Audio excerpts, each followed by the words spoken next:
Assalamualaikum warahmatullahi wabarakatuh. Halo teman-teman semua, apa kabar nih hari ini? Semoga kita diberikan kesehatan selalu, terkhususnya diberikan kebahagiaan. Oke, kali ini teman-teman semua, di sini saya akan mempresentasikan hasil kerja saya dengan judul Kajian Kondisi Terumbu Karang dan Strategi Pengelolaannya di Pulau Panjang Air Nangbagis, Kabupaten Pasaman Barat, dengan jurnal Nature Indonesia 16 Februari 2014, 23-31 Kajian Kondisi Terumbu Karang dan Strategi Pengelolaannya, ISSN 14109379. Oke, di sini izin memperkenalkan diri, nama saya Jada Erdian dengan NPM 2014 dari kelas Kehutanan A. Oke, di sini saya akan menjelaskan yaitu yang pertama pendahuluan. Ekosistem terumbu karang dan segalanya kehidupan yang terdapat di dalam laut merupakan salah satu sumber daya alam yang bernilai tinggi. Terumbu karang sebagai ekosistem esensial di perairan laut mempunyai peranan sangat penting bagi kelangsungan hidup biota laut, seperti ikan dan biota-biota lainnya. Pertumbuhan terumbu karang secara maksimum memerlukan perairan yang jernih, suhu yang hangat, gerakan gelombang, sirkulasi lancar, serta terhindar dari proses sedimentasi. Keberadaan terumbu karang dari tahun ke tahun mengalami kemunduran, yaitu terjadinya kerusakan yang mengkhawatirkan sehingga menimbulkan penyusutan dalam jumlah, kuantitas, dan kualitas. Kerusakan ekosistem terumbu karang tidak terlepas dari aktivitas manusia baik di daratan maupun pada ekosistem pesisir dan lautan. Penelitian terbaru LIPI tahun 2011 menyatakan 30,76% terumbu karang Indonesia memiliki kondisi yang kurang baik atau rusak. Kabupaten Pasaman Barat mempunyai potensi kawasan wilayah laut dan pesisir dan masih belum terkelola dengan maksimal. Pulau Panjang memiliki luas sekitar 220 hektar, merupakan satu-satunya pulau yang dihuni oleh penduduk. Penelitian ini bertujuan untuk menganalisis kondisi terumbu karang dan merumuskan strategi pengelolaannya terumbu karang di Pulau Panjang, Air Bangis, Kabupaten Pasaman Barat. Oke, yang selanjutnya yaitu metode penelitian. Penelitian dilaksanakan pada selama 3 bulan mulai dari bulan April hingga Juni 2013, berlokasi di Pulau Panjang, Air Bangis, Kabupaten Pasaman Barat, Provinsi Sumatera Barat. Metode yang digunakan adalah metode survei. Pengambilan data kondisi terumbu karang adalah dengan metode line intercept transect atau LIT, dilakukan di 4 stasiun sesuai dengan arah mata angin, yaitu utara, selatan, timur, dan barat. Yaitu yang selanjutnya hasil dan pembahasan.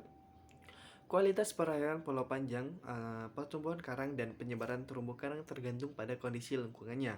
Kondisi ini pada kenyataannya tidak selalu tetap, akan tetapi seringkali berubah karena adanya gangguan baik yang berasal dari alam atau aktivitas manusia. Suhu merupakan faktor pembatas yang akan memberikan pengaruh besar terhadap kehidupan karang, sehingga juga akan berdampak pada kehidupan hewan lain yang ikut berasosiasi bersama ekosistem terumbu karang. Terumbu karang. Parameter kualitas perairan yang diukur dalam penelitian ini meliputi suhu, salinitas, pH, DO, fosfat, dan nitrat yang berkaitan secara langsung dengan ekosistem terumbu karang sebagai faktor pembatas bagi terumbu karang. Hasil pengukuran suhu pada lokasi penelitian bersekitar antara 28,7 sampai 30,6 derajat Celcius. Menurut Supriharyono tahun 2007 menjelaskan bahwa dalam kehidupan terumbu karang memiliki suhu kisaran untuk hidup antara 25 sampai 32 derajat Celcius.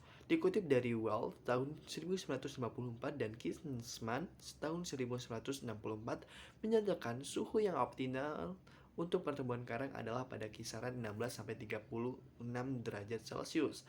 Salah satu permasalahan lingkungannya terdapat di Pulau Panjang adalah tingginya sedimentasi yang berasal dari dua muara sungai, yaitu Sungai Air Bangis dan Sungai Batang Tomak. Oke, di sini kita bisa lihat peta lokasi stasiun penelitian di Pulau Panjang. Oke, selanjutnya salinitas merupakan salah satu faktor pembatas kehidupan binatang karang. Hasil rata-rata pengukuran salinitas di lokasi penelitian adalah 30/00.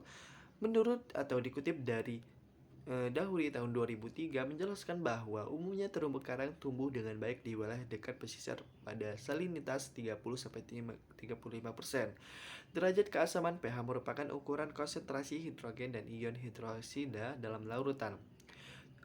Yang selanjutnya, salah satu tanda bahwa nilai pH terlalu tinggi atau terlalu rendah adalah banyaknya koral yang mati dan kerang yang membuka cangkangnya cangkangnya lebar-lebar, dikutip dari Mismail tahun 2010. Hasil pengukuran DO di lokasi penelitian bersekitaran antara 6,79 sampai 7,25 mg per liter, dikutip dari Salmin tahun 2005, menyatakan oksigen memegang peranan penting sebagai indikator kualitas perairan. Peranan oksigen adalah untuk mengoksidasi bahan organik dan anorganik dengan hasil akhir adalah nutrien yang dapat menyuburkan perairan. Oke, teman-teman semua, di sini kita bisa lihat tabel hasil pengukuran parameter kualitas perairan di Pulau Panjang. Oke, selanjutnya persentase terumbu karang. Persentase karang non-akroporal sebesar 32,87%, koral masif CM 26,94%, koral brushing CB atau 2,71%, dan koral foliose CF 2,71%. Selanjutnya, titik pengamatan kedua pada kedalaman 7 meter memperlihatkan total persentase tutupan karang hidup sebesar 68,14%. Persentase karang akropora sebesar 19,00%, ACB 16,64%, ACS 2,57%, dan akropora coral encroaching ACE 0,79%.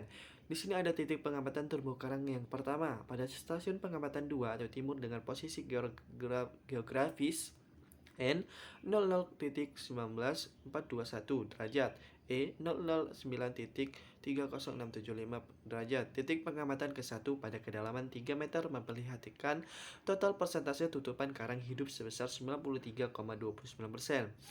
Persentase karang akropora sebesar 7,00%, ACB 6,21%, dan ACS 0,79%. Persentase tutupan karang hidup dan akropora sebesar 86,29%, CM 71,5%, CB 4,93%, CE 2,64%, coral submassive CS 3,86%, CF 2,00%, dan CMR 1,36%. Selanjutnya di sini ada titik pengamatan terumbu karang kedua. Pada titik pengamatan kedua pada kedalaman 7 meter memperlihatkan total persentase tutupan karang hidup sebesar 15,93%,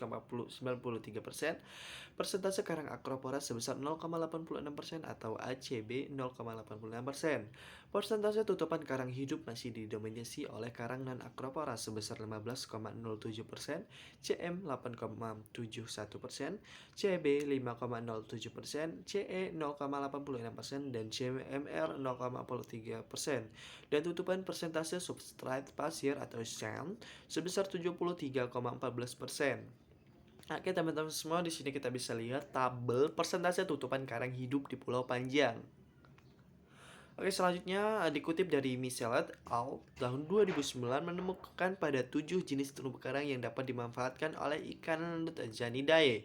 Kelompok ikan dari famili Luthjanidae pada umumnya menempati wilayah perairan dengan substrat sedikit berkarang dan banyak tertangkap pada kedalaman antara 40 sampai 70%. Nah, 70 meter. Adanya perbedaan komposisi ikan karang berdasarkan kelompok pada masing-masing stasiun penelitian selama pengamatan adalah merupakan gambaran variasi kondisi lingkungan habitatnya. Frekuensi kehadiran tertinggi ikan karang di Pulau Panjang ini merupakan salah satu tabel di mana frekuensi kehadiran tertinggi ikan karang di Pulau Panjang. Oke, di sini juga ada tabel prioritas strategi pengelolaan ekosistem terumbu karang. Kita bisa lihat bareng-bareng. Oke, selanjutnya di sini ada hasil analisa SWOT diperoleh prioritas strategi pengelolaan ekosistem terumbu karang di Pulau Panjang. Yang pertama, pengelolaan ekosistem terumbu karang berbasis masyarakat. Yang kedua, membentuk kelompok masyarakat pengawas atau POK/MASWAS. Yang ketiga, menetapkan kawasan perairan Pulau Panjang menjadi kawasan konservasi laut daerah. Yang keempat, pengelolaan berbasis co-management. Yang kelima, adanya upaya peningkatan ekonomi dalam rangka menunjang peningkatan pengetahuan akan pentingnya pelestarian dan pengelolaan ekosistem terumbu karang. Yang keenam, memberikan pendidikan dan pelatihan tentang pengelolaan ekosistem terumbu karang yang lestari dan menerbitkan peraturan daerah yang mengatur tentang sanksi dan hukuman terhadap kegiatan yang merusak ekosistem terumbu karang. Yang selanjutnya itu kesimpulan. Nah, hasil penelitian kondisi terumbu karang yang dilakukan di perairan Pulau Panjang diketahui dalam kondisi baik dengan rata-rata tutupan karang sebesar 50,10%. Strategi pengelolaan ekosistem terumbu karang di Pulau Panjang. Yang pertama, pengelolaan berbasis masyarakat. Yang kedua, membentuk kelompok masyarakat pengawas atau POKMAWAS. Yang ketiga, menetapkan kawasan perairan Pulau Panjang menjadi kawasan konservasi laut daerah. Yang keempat, pengelolaan berbasis co-manajemen. Dan yang kelima, upaya peningkatan ekonomi dalam rangka menunjang peningkatan pengetahuan akan pentingnya pelestarian dan pengelolaan ekosistem terumbu karang. Oke teman-teman semua, sekian presentasi atau pemaparan materi terkait terumbu karang atau koral.